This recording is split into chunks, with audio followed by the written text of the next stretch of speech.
तयारी म्हणजे यशाची तिजोरी. Success is where preparation and opportunity meet. आपण एक छोटा व्यवसाय करत असाल, दुकान चालवत असाल, फॅक्टरी चालवत असाल किंवा एखादी सेवा जरी देत असाल, तर सगळ्यात महत्त्वाचं असते ती म्हणजे तयारी.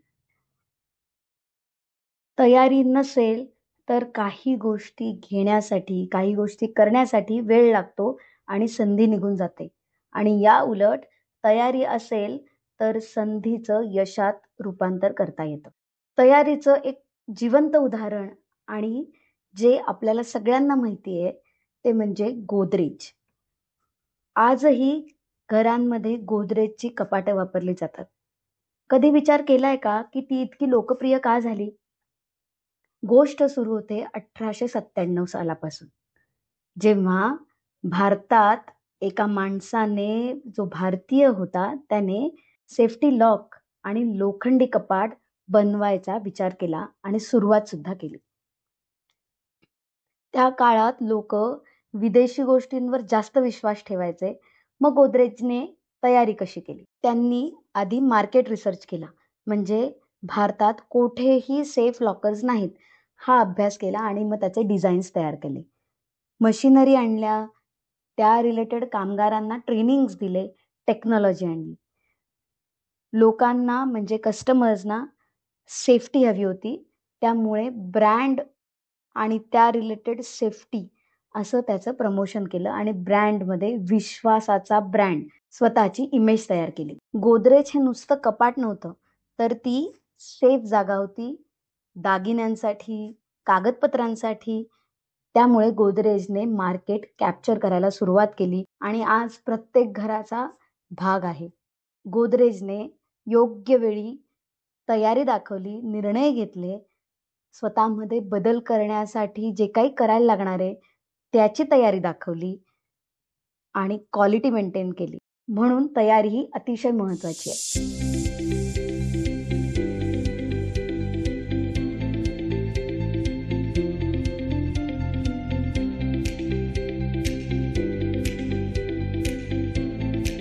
तयारी यशाचा खरा पाया. असं म्हणतात, by failing to prepare you are preparing to fail. म्हणजेच तयारी अतिशय महत्त्वाची आहे मित्रांनो. आणि आज आपण तयारीविषयीच बोलणार आहोत. हॅलो फ्रेंड्स, मी CA अर्पिता कुलकर्णी आणि आज आपण एका अतिशय महत्त्वाच्या विषयावर बोलणार आहोत. तो विषय म्हणजे तयारी. हो मित्रांनो, यशस्वी उद्योगासाठी केवळ भांडवल किंवा जागा किंवा इतर तयारी पुरेशी नसते, तर तयारी हाच खरा यशाचा पाया आहे. आता ही तयारी म्हणजे नेमकी कशाची तयारी? ते आपण आज नीट समजून घेणार आहोत. मार्केटचा अभ्यास म्हणजे जेव्हा आपण व्यवसायामध्ये उतरणार आहे, तेव्हा पाणी किती खोल आहे हे आधी तपासलं पाहिजे. आपण जर एखादं उत्पादन विकणार आहे, म्हणजे समजा मी मसाल्याचा बिझनेस करणार आहे, तर आधी मला पाहायला लागेल की मार्केटमध्ये कोण प्लेयर्स आहेत, कोण कॉम्पिटिटर्स आहेत, लोकांना काय आवडतं आणि आपली स्पेशालिटी काय असणार आहे. असंच एखादं उदाहरण सांगेन की आमच्या अनिताताईने घरगुती मसाले तयार केले. मार्केट अभ्यास न केल्यामुळे ती त्या विभागात विकायला सुद्धा गेली आणि तिला लक्षात आलं की आधीच आपल्या मसाल्यासारखे 4 ब्रँड्स आहेत आणि सगळे लोकल आहेत. त्यामुळे तिचा व्यवसाय जसा वाढायला पाहिजे तसा भरभर वाढू नाही शकला आणि स्टॉक पडून राहिला. त्यामुळे मार्केटमधली आधीची तयारी ओळखा, कॉम्पिटिटर्स ओळखा, लोकांना काय हवंय ते ओळखा आणि आपली स्पेशालिटी काय आहे हे समजून घ्या. ही तयारी करणं अतिशय महत्त्वाची आहे. भांडवल आणि व्यवसाय सुरू करताना किंवा वाढवताना आपल्याकडे पुरेसं भांडवल आहे का? म्हणजे फंड्स आहेत का? रिसोर्सेस आहेत का? हे बघितलं पाहिजे. जेस्टेशन पिरियड म्हणजे व्यवसायाला पहिल्या कमाईपर्यंत किंवा ब्रेक इव्हन पर्यंत येण्यासाठी काही वेळ लागणार आहे आणि तो वेळ नेमका किती आहे, ते मिळवण्यासाठी काय प्रयत्न करायला लागतील हे आधीच ओळखता आलं पाहिजे आणि कॅल्क्युलेट करता आलं पाहिजे. रामने स्टेशनरीचं दुकान काढलं आणि दुकान काढल्यावर असं लक्षात आलं की पहिले 3 महिने जसे ग्राहक अपेक्षित होते तसे आलेच नाहीत. आता मात्र प्रश्न उभा राहिला की नोकरदारांचा पगार कसा द्यायचा? स्टॉक तर घेऊन ठेवलाय, तो असे प्रश्न पडणार. त्याच्यामुळे आधीच जेस्टेशन पिरियडची तयारी करून ठेवा. थोडासा बॅलन्स, सरप्लस या गोष्टी स्वतःजवळ ठेवा, ज्यामुळे तुम्हाला निर्णय घ्यायला सोपं जाईल आणि निर्णय घेताही येईल. लक्षात राहू दे, की भांडवल फक्त दुकान सुरू करायला लागत नाही किंवा व्यवसाय सुरू करायला पैसे पाहिजेत असं नसतं. तर व्यवसायाच्या काही काळापर्यंत तुम्हाला काही दिवसांसाठी, काही काळासाठी हे भांडवल सतत द्यावं लागणार आहे. आणि एक मुद्दा ज्याची तयारी करावी लागते, ते म्हणजे ट्रेंड्स किंवा तुमच्या बिझनेसचा सीझन. मागणी कधी येणार? म्हणजे जर उन्हाळ्यात स्वेटर विकायला घेतले, तर काय होईल बरं? त्यामुळे आपल्या प्रॉडक्टचा, आपल्या सर्व्हिसचा काही सीझन आहे का? हे समजून घ्या आणि तो जर असेल, तर त्याप्रमाणे प्लॅन करा. आता अलकाला क्रोशे विणकाम करायला खूप आवडायचं आणि त्यांनी काय केलं, की हिवाळ्यातच टोप्या आणि स्कार्फ बनवायला सुरुवात केली. ते पण अगदी जोपर्यंत सगळा माल विकण्यासाठी म्हणून तयार झाला, तोपर्यंत मार्च उजाडला होता. सो मार्चमध्ये या प्रॉडक्टना डिमांड नसणार आहे. त्यामुळे आधीच ठरवा, की काही सीझन आहे का आणि त्याप्रमाणे प्लॅन करून तुमचे प्रोडक्शन, मॅन्युफॅक्चरिंग किंवा सर्व्हिसेसची जी काही तयारी करायला लागणार आहे, ती करून मार्केटसाठी रेडी राहा. ग्राहकांची मानसिकता, सीझन, ट्रेंड्स याचा अभ्यास करा, त्याची तयारी करा आणि मगच व्यवसायात उतरा. आणि एक महत्त्वाचा विषय आहे, तो म्हणजे तुमच्या बिझनेसमध्ये तुमच्यासोबत कोण आहे, त्यांच्या जबाबदाऱ्या काय आहेत आणि याबद्दल तुमचं व्यवस्थित बोलणं झालंय का? म्हणजे कोणत्या विषयातले निर्णय कोण घेणार? कधी एकत्र निर्णय घ्यायचेत? हे सगळं ठरवल्यानंतरच पुढे जायचंय. नाहीतर मग डिस्प्यूट्स ओपन होतात किंवा डिस्प्यूट्स होतात पुढे जाऊन. म्हणजे आपल्या बोटीत किती प्रवासी बसणार आहेत आणि आपल्या बोटीची क्षमता काय आहे, हे समजून घेतल्यानंतरच बोट जो चालवणारा असतो, तो बोट पुढे नेतो. त्याचप्रमाणे आपल्या व्यवसायामध्ये किती भागीदार आहेत, कोण डिसिजन मेकर आहे, हे सगळं समजून घेणं महत्त्वाचं आहे. याशिवाय आपल्याला कोणत्या पद्धतीचा सपोर्ट मिळणार आहे, हे सुद्धा समजून घेणं महत्त्वाचं आहे. एक एक्झाम्पल ह्या संदर्भातलं सांगेन, की 2 मित्रांनी फूड ट्रक सुरू केला आणि साधारण 2-3 महिन्यातच त्यांच्या वेगवेगळ्या विषयांवर वाद सुरू झाले. म्हणजे त्यांना हे लक्षात येईना, की प्रत्येक डिसिजनमध्ये प्रत्येकाचा वेळ जायला लागला आणि हे लक्षात येईना, की बिझनेसवर कधी फोकस करायचा आणि कोणते डिसिजन कोणी घ्यायचे. सो कामाचं वाटप, जबाबदारीचं वाटप न झाल्यामुळे त्यांच्यावर वेगवेगळे ताण यायला लागले आणि त्यामुळे बिझनेसची जी काही ग्रोथची स्ट्रॅटेजी आहे, ती त्यांना आखताच आली नाही आणि व्यवसाय बंद करावा लागला. त्यामुळे ही सुद्धा तयारी ठेवा, की नेमके काय-काय टास्क आहेत आणि कोण ते टास्कची रिस्पॉन्सिबिलिटी घेणार आहे. नेक्स्ट तयारी म्हणजे व्हॉट इफ? जर असं झालं तर? याची सुद्धा तयारी ठेवावी लागते. म्हणजे व्यवसायामध्ये आपण विशिष्ट प्लॅन आखतो. सगळं गुड, गुड, गुड. छान होणार आहे, हे डिमांड येईल, मग एवढा सेल होईल, हे सगळं छान आहे. पण जर असं झालं नाही तर? या गोष्टीची तयारी मात्र नक्की ठेवा. म्हणजे कधी मशिनरी बिघडू शकते, तुमचे जे कामगार आहेत ते येणार नाहीत, ग्राहकाकडे जी डिमांड अपेक्षित होती तेवढा ग्राहक तुमच्यापर्यंत पोहोचणार नाही किंवा त्याला उशीर होईल. कधी नॅचरल कलॅमिटीज येऊ शकतात. सो या गोष्टीसाठी आपण तयार आहोत का? हे सगळ्यात महत्त्वाचा भाग आहे. म्हणजे ही तयारी नक्कीच करा आणि ती नुसती पैशापुरती करून उपयोग नाही.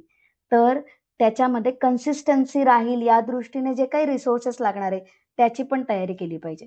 जसं रेखाने ऑनलाईन कपडे विकण्याचा व्यवसाय सुरू केला. म्हणजे ऑनलाईन सेलिंग करायची आणि एकदम तिच्या लक्षात आलं, की कुरिअर महाग झालंय आणि त्यामुळे तिचा बिझनेसचं मेन मेकॅनिझम ज्याच्यावर ते वर्क होत होतं, तेच स्टक झालं.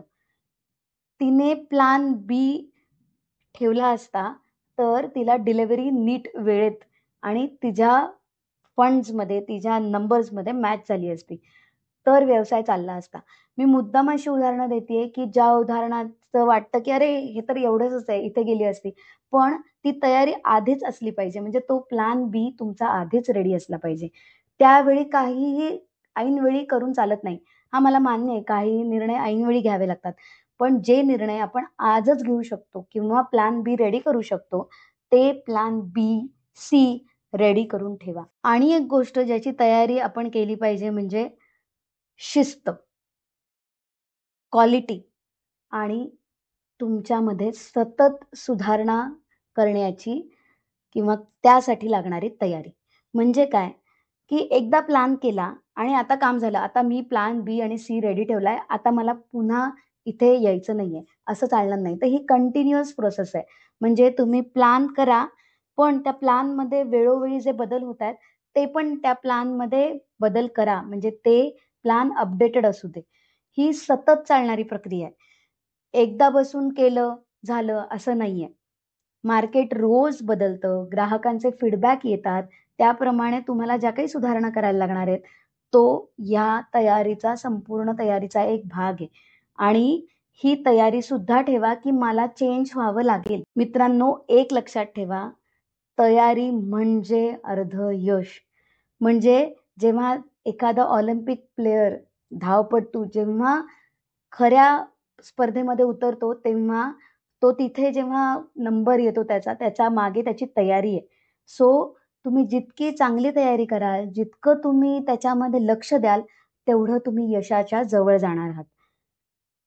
आणि तयारी हवी तीही तपश्चर्येसारखी, म्हणजे त्याच्यामध्ये कमिटमेंट हवी, कंटिन्युअसली इम्प्रूव्हमेंट हवी, तुम्ही चेंजसाठी तयार पाहिजे आणि हे सतत व्हायला पाहिजे. तयारी म्हणजे फक्त सुरुवात नाही, ती एक ध्येयासाठी, ध्येयाच्या जवळ जाण्यासाठी मार्ग आखलेला आहे. तुमचा व्यवसाय 6 महिन्यानंतर, 1 वर्षानंतर कसा असेल हे डोळ्यासमोर ठेवा आणि तुमच्या व्यवसायाची तयारी आणि प्लॅन्स तुमच्या व्यवसायाची तयारी आणि प्लॅन्स म्हणजे प्लॅन बी, प्लॅन सी, प्लॅन डी असे इतर प्लॅन्स पण म्हणजे हे झालं नाही तर हे, अशा पद्धतीने तुम्ही तयार राहा. तुमच्या व्यवसायामध्ये जर संकटं आली, जर ते व्हावं तसं होत नसेल, जसं प्लॅन केला होता तसं होत नसेल, तर त्या संकटांमध्ये सुद्धा संधी असते. ती संधी शोधा आणि त्याचा लाभ करून घ्या. मित्रांनो, तयारीविषयीचा हा पॉडकास्ट जर तुम्हाला आवडला असेल, तर तो तुमच्या इतर मित्रांपर्यंत नक्की शेअर करा. तुम्ही तुमच्या व्यवसायाची तयारी कशी केली, याबद्दल काही गोष्टी असतील तर आम्हाला कमेंट्सद्वारे कळवा. भेटूया पुढच्या भागात नवे विषय, नवी उदाहरणं आणि नवीन गोष्टी ज्या व्यवसायासाठी उपयोगी असतील अशा घेऊन. आपण एकत्र शिकूया, वाढूया, यशस्वी होऊया. तोपर्यंत धन्यवाद. मित्रांनो, आत्ताच्या पॉडकास्टमध्ये आपण काय शिकलो?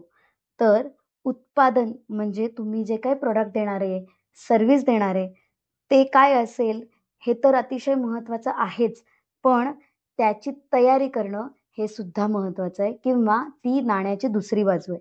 ग्राहकांचा विश्वास मिळवायचा असेल, तर तुमच्याकडे भक्कम प्रक्रिया हवी, तुमची क्वालिटी चांगली हवी आणि कन्सिस्टन्सी आणि या सगळ्यासाठी लागते ती म्हणजे तयारी. How ready you are. Market किंवा मार्केट रेडीनेस. व्यवसाय म्हणजे विक्री नव्हे. व्यवसाय म्हणजे संकल्प, अधिक संधी, अधिक त्यासाठी लागणारी तयारी. आणि हीच यशाची तिजोरी आहे. Disclaimer. Please note that the content provided in this podcast is for knowledge and informational purpose only and should not be considered as a financial advice.